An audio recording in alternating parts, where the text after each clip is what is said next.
What was your journey into fashion like? Like, did you wake up like this, or did you just one day just decide to be fashionable? How was it?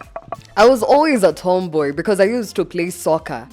Walai tena nilikuwa nacheza number 8. Niliingianga high school kama mimi wale like wiki ya kwanza niko funky pale patch. So I was always a tomboy the larger part of my life, and especially because I had such a deep baritone, ilikuwa ina give to oya.